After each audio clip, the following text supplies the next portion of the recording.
नमस्कार दोस्तों, जय श्री श्याम। जैसे कि आप सभी के कमेंट थे, ईटीएफ के ऊपर वीडियो आ चुका है। मेरे पास रेगुलर बेस पे कमेंट आ रहे हैं कि सर ईटीएफ के ऊपर वीडियो बनाओ, ईटीएफ क्या होता है, कैसे निवेश कर सकते हैं, कैसे एनालिसिस कर सकते हैं, कौन सा ईटीएफ अच्छा है। तो ईटीएफ के ऊपर रेगुलर बेस पे अब आपको वीडियो मिलना स्टार्ट हो जाएगा। आज का हमारा पहला वीडियो है। आज की वीडियो में हम ये डिस्कस करेंगे कि ईटीएफ और म्यूचुअल फंड में क्या डिफरेंस आपको देखने को मिलेगा, म्यूचुअल फंड में क्या फायदे होते हैं, ईटीएफ में क्या फायदे होते हैं, कितने चार्जेस होते हैं, अगर हम पैसा निवेश करते हैं तो कहां कहां हमारा पैसा निवेश होता है। मतलब अगर आप ये वीडियो देख लेते हो तो डिटेल वीडियो है, बिल्कुल आपका कंसेप्ट क्लियर हो जाएगा कि ईटीएफ क्या होता है, म्यूचुअल फंड क्या होता है और हमको कहां पे निवेश करना चाहिए। बहुत से ऐसे व्यूअर्स होते हैं जो क्या करते हैं, ईटीएफ में ट्रेड लेते हैं। तो यहाँ पे आपको ये भी पता पड़ जाएगा कि ईटीएफ में ट्रेड लेना सही होता है या गलत होता है। वीडियो ज्यादा लंबा हो सकता है बिकॉज बिल्कुल मैं जो आपको एनालिसिस करके बताऊंगा, बिल्कुल जो कंपेयर करके बताऊंगा, वो बिल्कुल आपको प्रॉपर तरीके से बताऊंगा, बिल्कुल भी जल्दबाजी नहीं रखेंगे।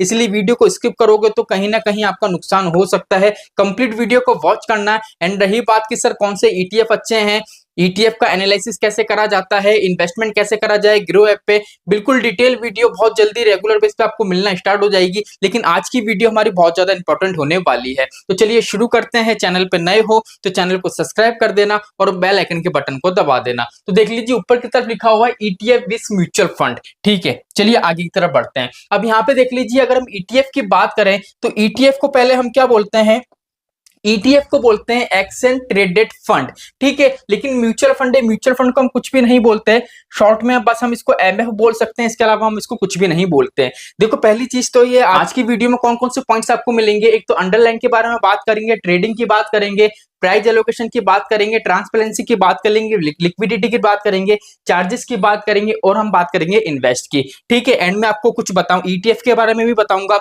ईटीएफ के मैं चार्ट्स भी आपको बताऊंगा, जिससे आपका कंफ्यूजन है, जो आपका कंसेप्ट है और ज्यादा क्लियर होगा। देखो पहली चीज तो ये है, अगर इन दोनों में मेजर से हम एक डिफरेंस देखें तो क्या होता है, म्यूचुअल फंड के अंदर आप देखोगे तो मोस्टली तीन तरीके की कैटेगरी आपको देखने को मिलती है। एक होती है आपकी लार्ज कैप की, एक होती है आपकी मिड कैप की, एक होती है आपकी स्मॉल कैप की। मैं इक्विटी फंड्स की बात कर रहा हूं, मोस्टली आपको तीन कैटेगरी देखने को मिलती है। अब इसमें क्या होता है, म्यूचुअल फंड के अंदर आपको रिस्क से वो कम देखने को मिलता है ईटीएफ के हिसाब से। अब ऐसा क्यों होता है, बिकॉज क्या होता है, मान लीजिए आपने कोई सा भी म्यूचुअल फंड है, जैसे मान लीजिए आपने किसी भी लार्ज कैप फंड के अंदर निवेश करा, ठीक है, लेकिन क्या होता है, अगर आप लार्ज कैप म्यूचुअल फंड के अंदर निवेश करते हो तो आपका पैसा ये नहीं है कि सिर्फ लार्ज कैप कैटेगरी में लग रहा है। आपका पैसा क्या होता है, फंड मैनेजर लार्ज कैप में भी लगाता है, मिड कैप में भी लगाता है और स्मॉल कैप में भी लगाता है। मान लीजिए आप किसी मिड कैप म्यूचुअल फंड में निवेश कर रहे हो, जैसे एसबीआई मेघनम मिड कैप, इस फंड में आप निवेश कर रहे हो, तो फंड मैनेजर आपका पैसा क्या करेगा, लार्ज में भी लगाएगा, मिड में भी लगाएगा, स्मॉल कैप में भी लगाएगा। इसलिए क्या होता है, यहाँ पे आपका पैसा आपको बताया जाता है, जैसे आपको स्मॉल कैप में, जैसे मान लीजिए निप्पॉन इंडिया स्मॉल कैप में आपको निवेश करना है, तो आपने तो कर दिया निवेश निप्पॉन इंडिया स्मॉल कैप के अंदर, लेकिन फंड मैनेजर ने आपका पैसा लार्ज में भी लगाया, मिड में भी लगाया, स्मॉल कैप में भी लगाया। जिससे क्या होता है, एक हमको स्टेबिलिटी यहाँ पे मिलती है, बिकॉज हमारा पैसा जो निफ्टी 50 की जो टॉप 50 कंपनी है वहां पे भी हमारा पैसा लग रहा है, बड़ी कंपनीज में भी पैसा लग रहा है, मिड साइज की कंपनी में भी पैसा लग रहा है, स्मॉल साइज कंपनी में भी पैसा लग रहा है। इसलिए यहाँ पे जो रिस्क होता है वो हमको एवरेज रिस्क देखने को मिलता है, और यहाँ पे हमारा जो पैसा है वो डाइवर्सिफिकेशन तरीके से लार्ज कैप में भी लगता है, मिड कैप में भी लग रहा है, स्मॉल कैप में भी लग रहा है। लेकिन अगर हम बात करें ईटीएफ की, तो ईटीएफ मोस्टली क्या होते हैं, ईटीएफ में किसी तरीके की कोई कैटेगरी नहीं होती है। पहले इस चीज समझो, ईटीएफ ये नहीं है कि ईटीएफ स्टॉक पे ट्रेड करता है, ऐसा कुछ नहीं होता। ईटीएफ जो होता है वो मोस्टली क्या करता है, एक तो बेंचमार्क पे और दूसरा कम्युनिटी पे। ठीक है, आप कभी भी देख लेना, कोई सा भी ईटीएफ देखोगे, ईटीएफ कभी भी पर्टिकुलर जितने भी स्टॉक होते हैं, पर्टिकुलर अपने अपने जो स्टॉक होते हैं, सभी स्टॉक क्या करते हैं, अपना अपना ईटीएफ नहीं ला सकते हैं। बिकॉज जो ईटीएफ है वो किसको रिप्रेजेंट करता है, एक तो बेंचमार्क को करता है, एक कम्युनिटी को करता है। चलिए इसके बारे में थोड़ा देख लेते हैं ग्रो एप्लीकेशन पे चल के, जिससे कंसेप्ट आपका इजीली क्लियर हो सके। देख लीजिए यहाँ पे मैंने ईटीएफ सर्च कर रखा है। अब यहाँ पे देख लीजिए ईटीएफ है HDFC Nifty small cap 250 ETF. अब यहाँ पे देखो जो एचडीएफसी, जो आगे के आपको नाम दिख रहे हैं, एचडीएफसी, आदित्य बिरला, निप्पॉन, मोतीलाल, भारत, ये सब क्या हैं, ये सब एएमसी के नाम है, ये स्टॉक नहीं है, गलत फहमी में मत रहना। ठीक है, अब यहाँ पे देखो HDFC Nifty small cap 250 ETF। अब यहाँ पे दिख रहा है ना आपको स्मॉल कैप 250, ये क्या हो गया, बेंचमार्क हो गया। अगर आप इस HDFC Nifty small cap 250 ETF में निवेश करोगे तो ये किस बेंचमार्क को फॉलो करेगा, ये करेगा स्मॉल कैप 250 बेंचमार्क को। चलिए आगे बढ़ते हैं। अगर यहाँ पे देख लीजिए, अगर आप Nippon India ETF Nifty IT में करोगे तो इसका बेंचमार्क क्या है, ये किस बेंचमार्क को फॉलो करेगा, निफ्टी IT वाले को। चलिए आगे बढ़ते हैं। ये देख लीजिए और थोड़ा बताता हूं मैं आपको।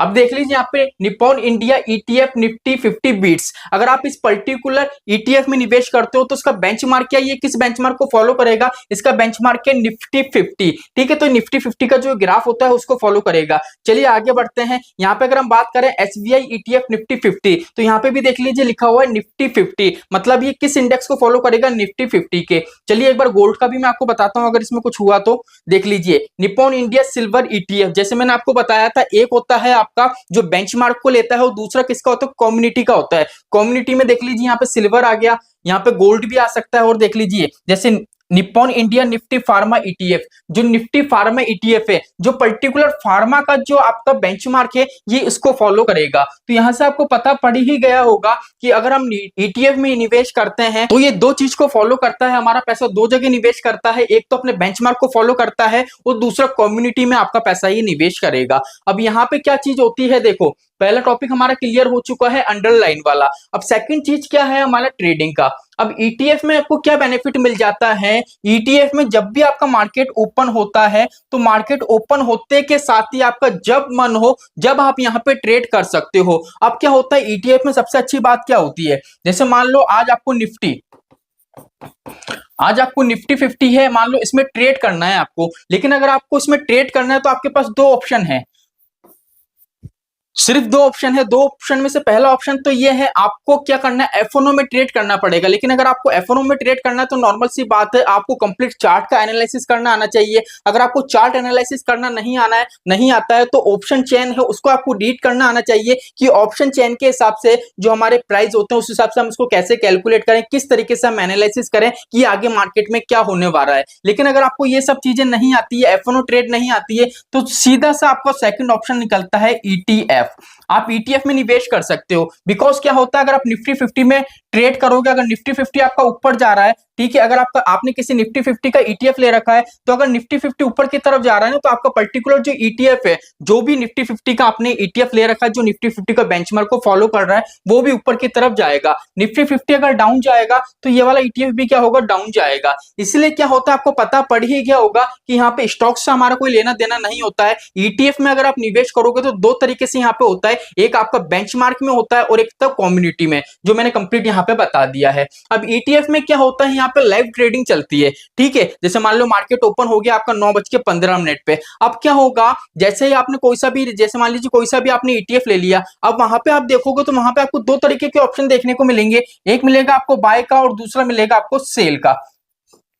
ठीक है, अब इसमें क्या होता है, करंट टाइम में मार्केट में जो भी उसकी वैल्यू रहती है वो रेगुलर बेस पे चेंज होती रहती है। मार्केट ऊपर जाएगा तो वैल्यू बढ़ेगी, मार्केट नीचे जाएगा तो वैल्यू कम होगी। तो क्या होगा, आपको जिस भी वैल्यू पे अच्छा लगे तो वहां पे आप इसको बाय कर सकते हो, और आपको लग रहा है कि मार्केट ऊपर चले गया तो आप इसको सेल कर सकते हो। करंट टाइम में आप इसको जिस वैल्यू पे लोगे उस वैल्यू पे क्या होगा, आपको ये मिल जाएगा। लेकिन म्यूचुअल फंड के अंदर क्या होता है, म्यूचुअल फंड के अंदर आपको दो ऑप्शन देखने को मिलते हैं, एक होता है SIP का और दूसरा होता है लमसम का। ठीक है, ETF में किसी तरीके की SIP नहीं होती है, ना लमसम होता है, इसमें बाय और सेल होता है। म्यूचुअल फंड में SIP और लमसम होता है। ठीक है, तो सेकंड चीज भी आपकी कवर हो चुकी है, ये देख लीजिए जो मैंने आपको बताया था, ट्रेडिंग वाला। ठीक है, तीसरा नंबर पे हमारा आता है प्राइस एलोकेशन का। अगर प्राइस एलोकेशन की बात करें तो ETF में जब भी ट्रेडिंग चलती है तो वो ऊपर नीचे ग्राफ चलता रहता है। अब मार्केट में जिस टाइम पे, मान लीजिए अभी इस टाइम पे ये नीचे आया हुआ है, अगर इस टाइम पे आप ट्रेड लेते हो तो जो भी इस टाइम का वैल्यू है, जो भी इस टाइम का प्राइस है, उस टाइम के प्राइस के हिसाब से क्या होंगे, आपको यूनिट अलॉट हो जाएंगे ETF के अंदर।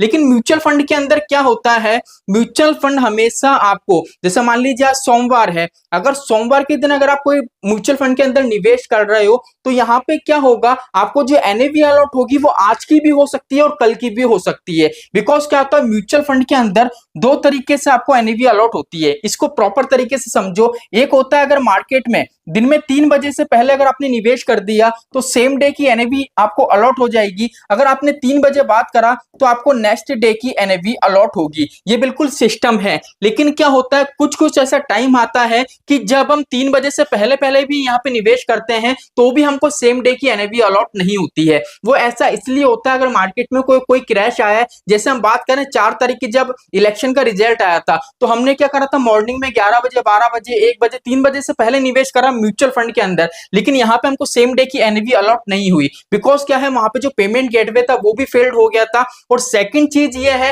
कि जब जब रिटेल इन्वेस्टर है उनकी एप्लीकेशन ज्यादा आएगी तो जितनी ज्यादा एप्लीकेशन आएगी उतने ही चांसेस कम होंगे कि आपको सेम डे की एनएवी अलॉट हो जाए। लेकिन जो मार्केट डाउन हुआ था उस टाइम जब भी इलेक्शन आया था उस टाइम में अगर आपने ईटीएफ में निवेश करा होता तो आपने जिस गिरावट में जिस प्राइस में आपने निवेश करा होता वही गिरावट के प्राइस के हिसाब से आपको यूनिट हाथों हाथ वहां पे अलॉट हो जाते हैं। ठीक है, तो यहाँ पे ये चीज है, प्राइस एलोकेशन इस हिसाब से चलता है। और क्या होता है मोस्टली, जैसा मान लीजिए आज का जो भी मार्केट है, आज स्टॉक मार्केट में जो भी हुआ, आज स्टॉक मार्केट ऊपर गया है नीचे गया है जो भी कुछ होगा, लेकिन म्यूचुअल फंड में उसका रिटर्न आपको कब मिलता है, वो नेक्स्ट डे मिलता है। मतलब एनएवी है वो एक दिन पीछे की तरफ चलती है म्यूचुअल फंड के अंदर। तो यहाँ पे देख लीजिए 3 पॉइंट आपके क्लियर हो गए होंगे। चौथा हमारा पॉइंट आता है ट्रांसपेरेंटी किसमें ज्यादा होती है। देखो ट्रांसपेरेंटी की बात करें ना दोस्तों तो यहाँ पे ईटीएफ में आपको ज्यादा देखने को मिलेगी। बिकॉज ईटीएफ में किसी प्रकार का कोई झमेला नहीं होता। जिस टाइम में जैसे आप स्टॉक में ट्रेड करते हो, जैसे अगर आप ईटीएफ में ट्रेड करोगे, जिस टाइम पे ट्रेड करोगे उस टाइम के प्राइस के हिसाब से आपको यूनिट अलॉट हो जाएंगे।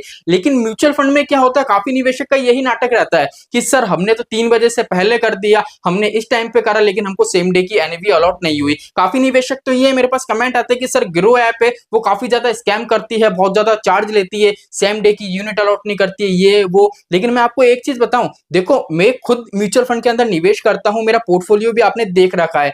मैंने जितनी बार भी जब से मैंने निवेश करा है, जब से लेके अभी तक मैंने म्यूचुअल फंड में जितनी बार भी निवेश करा है, मुझे सेम डे की एनएवी ही अलॉट हुई है।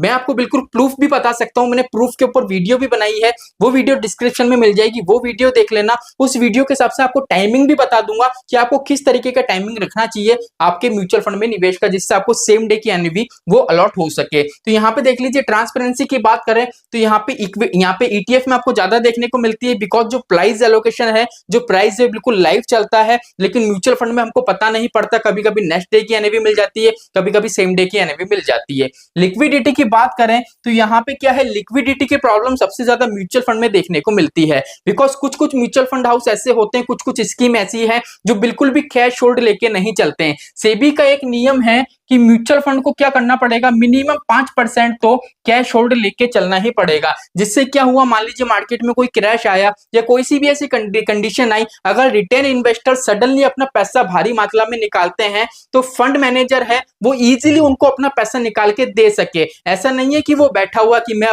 मार्केट से पैसा निकालूंगा तब इनको पैसा दूंगा, तो काफी ज्यादा लिक्विडिटी की प्रॉब्लम आ जाएगी। जो निवेशक है उनको जो कैश मिलता है, जैसा भी मिलता है 5 से 7 दिन के अंदर आपके बैंक अकाउंट में, अगर आप रिडीम करोगे तो 5 से 7 दिन के अंदर आपके बैंक अकाउंट में पैसा आता है। तो वो टाइम पीरियड क्या है, कभी कभी बढ़ जाता है अगर लिक्विडिटी की प्रॉब्लम आती है। तो वैसे अभी इतनी लिक्विडिटी की प्रॉब्लम नहीं है, लेकिन अगर हम कंपेयर करके देखें तो आपको म्यूचुअल फंड के अंदर ज्यादा दिखेगी। अब सबसे इंपॉर्टेंट मुद्दा आता है चार्जेस का, कि सर चार्जेस सबसे ज्यादा कहां पे लगते हैं। देखो पहली चीज तो म्यूचुअल फंड में 2 तरीके के चार्ज लगते हैं आपके। ठीक है, वैसे अगर चार्ज देखोगे तो अगर आप निवेश कर दो तो ठीक है, एक्सिट ड्यूटी वगैरह बहुत सारे चार्ज लगते हैं। ठीक है, एक्सिट ड्यूटी लग गया, जो गवर्नमेंट की फीस होती है वो लगता है। ठीक है, जब आप म्यूचुअल फंड से निकालते हो तो आपको वहां पे आपको टैक्स लगता है और आपका एक्सिट लोड लगता है। जब आप निवेश कंटिन्यू रखते हो तो वहां पे एक्सपेंस रेशियो देखने को मिलता है। लेकिन अगर हम ईटीएफ और म्यूचुअल फंड की यहाँ पे बात करें मेजर, तो यहाँ पे क्या होता है, मोस्टली म्यूचुअल फंड में 2 तरीके के चार्ज होते हैं आपके, एक होता है एक्सपेंस रेशियो और दूसरा होता है एक्सिट लोड। ठीक है, म्यूचुअल फंड की बात कर रहा हूँ। म्यूचुअल फंड में एक्सिट लोड इसलिए लगता है बिकॉज एएमसी ये चाहती है कि अगर किसी बंदे ने हमारे फंड में पैसा निवेश करा है ना, तो वो जल्दी से पैसा नहीं निकाले। बिकॉज जल्दी से पैसा निकालेगा तो हमको भी मार्केट से पैसा खींचना पड़ेगा, बिकॉज हमने तो पैसा हमारा निवेश कर रखा है मार्केट के अंदर। इसलिए क्या होता है, म्यूचुअल फंड के अंदर एक तो एक्सिट लोड आपका लगता है, अलग अलग म्यूचुअल फंड का होता है। जैसे किसी म्यूचुअल फंड का होता है अगर एक साल के अंदर अंदर अगर आप आपका पैसा निकालते हो तो 1% आपको एक्सिट लोड पे करना पड़ेगा, ठीक है। लेकिन क्या होता है, जो एक्सपेंस जो ईटीएफ होता है उसमें किसी भी तरीके का आपका एक्सिट लोड नहीं लगता है, बिकॉज यहाँ पे आप रेगुलर बेस पे ट्रेड ले सकते हो। अब नॉर्मल सी बात है, अगर यहाँ पे भी एक्सिट लोड लगता है तो ट्रेड कैसे लेते, इसलिए यहाँ पे एक्सिट लोड नहीं लगता है। लेकिन अगर एक्सपेंस रेशियो की बात करें तो यहाँ पे जो ईटीएफ है उसका एक्सपेंस रेशियो बिल्कुल ना के बराबर होता है, अभी मैं आपको बताऊंगा भी। लेकिन जो म्यूचुअल फंड होते हैं उसमें एक्सपेंस रेशियो ज्यादा होता है। अब ऐसा क्यों होता है, ऐसा इसलिए होता है बिकॉज अगर हम बात करें म्यूचुअल फंड की, तो म्यूचुअल फंड के अंदर क्या होता है, जो फंड मैनेजर है, जैसे मान लीजिए आपने इन्वेस्ट करा है क्वांट स्मॉल कैप के अंदर, अगर आप क्वांट स्मॉल कैप के अंदर निवेश करोगे तो पर्टिकुलर क्वांट स्मॉल कैप का जो फंड मैनेजर है उसको एनालिसिस करना पड़ेगा। स्मॉल कैप का मार्केट क्या है, मिड कैप का मार्केट क्या है, लार्ज कैप का मार्केट क्या है, कौन सा सेक्टर अच्छा चल रहा है, कौन से सेक्टर में कौन सा स्टॉक अच्छा चल रहा है, वो सारी चीजें इसको रिसर्च करने पड़ेगी, तब जाके ये निवेश करेगा। लेकिन क्या होता है ईटीएफ के अंदर, ये किस पे चलते हैं, ईटीएफ चलता है एक अपने बेंचमार्क को फॉलो करता है, और एक किसको फॉलो करता है, कम्युनिटी को। अगर कोई कम्युनिटी वाला ईटीएफ है तो कम्युनिटी के हिसाब से चलेगा, अगर कोई बेंचमार्क वाला है तो वो अपने बेंचमार्क को, अपने इंडेक्स को ही फॉलो करेगा। जैसे मान लीजिए कोई निफ्टी 50 का ईटीएफ है तो नॉर्मल सी बात है, वो जो निफ्टी 50 में जो 50 कंपनीज है ना, वो उन्हीं को फॉलो करेगा और उन्हीं में पैसा निवेश रहेगा। इसलिए यहाँ पे फंड मैनेजर को किसी प्रकार की कोई माताफोड़ी नहीं रहती है, लेकिन यहाँ पे फंड मैनेजर उसको कंप्लीट एनालिसिस करना पड़ता है। तो यहाँ पे क्या जी, ये एक्टिव, एक तरीके से एक्टिव फंड है, इसलिए यहाँ पे क्या है, यहाँ पे आप देखोगे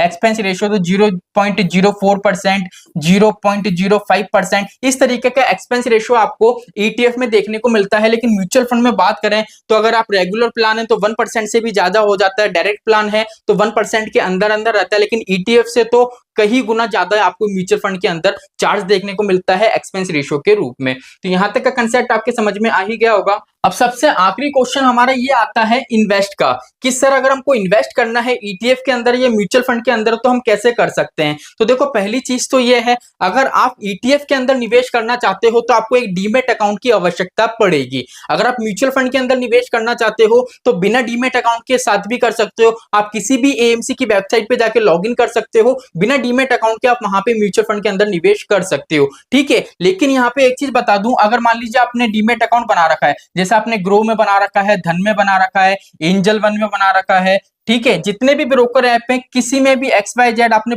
डीमेट अकाउंट बना रखा है, आप म्यूचुअल फंड में निवेश करते हो, तो म्यूचुअल फंड में निवेश करने के लिए कोई भी ब्रोकर आपसे एक भी रुपए का चार्ज नहीं लेता है। इस चीज को अच्छे से समझ लो। आपने अगर डीमेट अकाउंट बना भी रखा है तो भी म्यूचुअल फंड में अगर निवेश कर रहे हो तो आपसे एक भी रुपए का चार्ज नहीं लिया जाएगा। अगर आप उस ब्रोकर के साथ आप ट्रेडिंग करते हो, एफएनओ ट्रेड करते हो, ठीक है, तो ही आपसे चार्ज लिया जाएगा। लेकिन अगर आपको यहाँ पे ईटीएफ में निवेश करना है तो ईटीएफ में निवेश करने के लिए आपको डीमेट अकाउंट की आवश्यकता पड़ेगी ही पड़ेगी। अब यहाँ पे देखो सबसे आखिरी कंसेप्ट है कि सर म्यूचुअल फंड और ईटीएफ में क्या बढ़िया है। देखो पहली चीज तो ये है, अगर हम बात करें म्यूचुअल फंड अपनी जगह है, ईटीएफ अपनी जगह, बिकॉज आपने एक चीज नोटिस करी है, ईटीएफ, यहाँ पे चलिए वापस से फर्स्ट वाले पेज पे चलता हूं,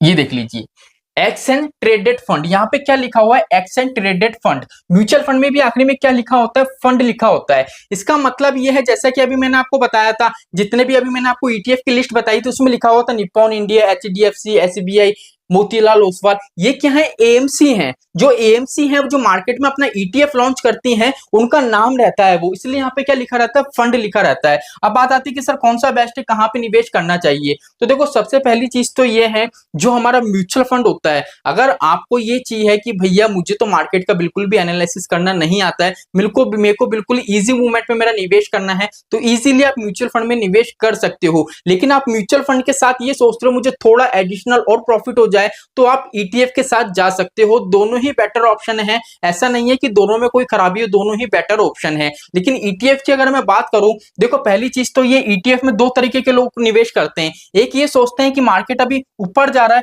मार्केट नीचे आया तो मैं ईटीएफ बाय कर लेता हूं, अब मार्केट ऊपर जाएगा तो यहाँ पे मैं मेरी प्रॉफिट बुकिंग कर लूंगा। अगर इस तरीके से आप ईटीएफ में ट्रेडिंग करने की सोच रहे हो तो ये सिर्फ बेवकूफी है। वो क्यों है, देखो ईटीएफ में नॉर्मल सी बात है, ट्रेड ले सकते हो आप, इसमें ऑप्शन है बाय और सेल का, कर सकते हो। लेकिन मेरा मानना यह है ईटीएफ को जितने लंबे टाइम के लिए आप होल्ड करोगे उतना ही आपको बेनिफिट देखने को मिलेगा। बिकॉज क्या होता है, ये किसको फॉलो कर रहा है, इंडेक्स को फॉलो कर रहा है। आप किसी भी इंडेक्स को उठा के देख लेना, उसका 10 ईयर का, 15 साल का, 5 साल का, जब भी आप डेटा देखोगे आपको जो ग्राफ दिखेगा वो ऊपर की तरफ जाता हुआ ही नजर आएगा। अब नॉर्मल सी बात है, जब हमारा मार्केट है वो ऊपर की तरफ जाएगा ही जाएगा। मार्केट में कितने भी क्रैश आए, क्रैश आने के बाद भी वो जाएगा ऊपर की तरफ। तो नॉर्मल सी बात है, अभी करंट टाइम में हम 1000 रुपए के प्रॉफिट, 500 रुपए के प्रॉफिट के चक्कर में पता है क्या करते हैं, अभी वो पैसा काट लेते हैं। लेकिन अगर यही पैसा हम धीरे धीरे उसको बढ़ने देवें तो एक टाइम ऐसा आएगा उसकी वैल्यू आपकी करोड़ों में हो सकती है।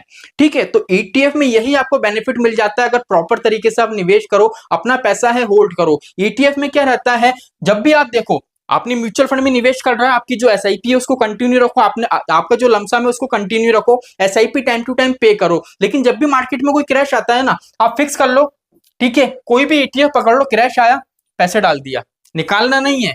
सेकंड क्रैश आया पैसा डाल दिया, मतलब जितने भी क्रैश आए ईटीएफ में पैसा डाल दो। बिकॉज म्यूचुअल फंड में आपको ये लगता है कि सेम डे की एनएवी नहीं मिलती है, लेकिन कुछ निवेशक ऐसे हैं, जैसा कि मैंने बताया रिटेल इन्वेस्टर की कितनी एप्लीकेशन आ रही है। तो इस तरीके से अगर आप ईटीएफ में निवेश करोगे तो आपको बेनिफिट भी देखने को मिलेगा। अब बात आती है कि सर ईटीएफ में कैसे निवेश करें और ईटीएफ कौन सा अच्छा है, कैसे एनालिसिस करें। तो इसकी वीडियो या तो देखो आज आपको इवनिंग में 7:10 पे मिल जाएगी, अगर इस टाइम पे नहीं मिली तो हो सकता है कल आपको वीडियो 1:10 पे दिन के टाइम में मिल जाए। ठीक है, दोनों ही टाइम मैंने आपको बता दी, वीडियो चैनल पे आपको मिल जाएगा कि किस तरीके से आप एनालिसिस कर सकते हो, और ग्रो एप्लीकेशन के माध्यम से लाइव आपको करके बताऊंगा कि किस तरीके से ईटीएफ में आप निवेश कर सकते हो। तो चलिए आज के लिए इतना ही, मिलते हैं हमारी नेक्स्ट वीडियो में। जय श्री श्याम दोस्तों, जय श्री राधे।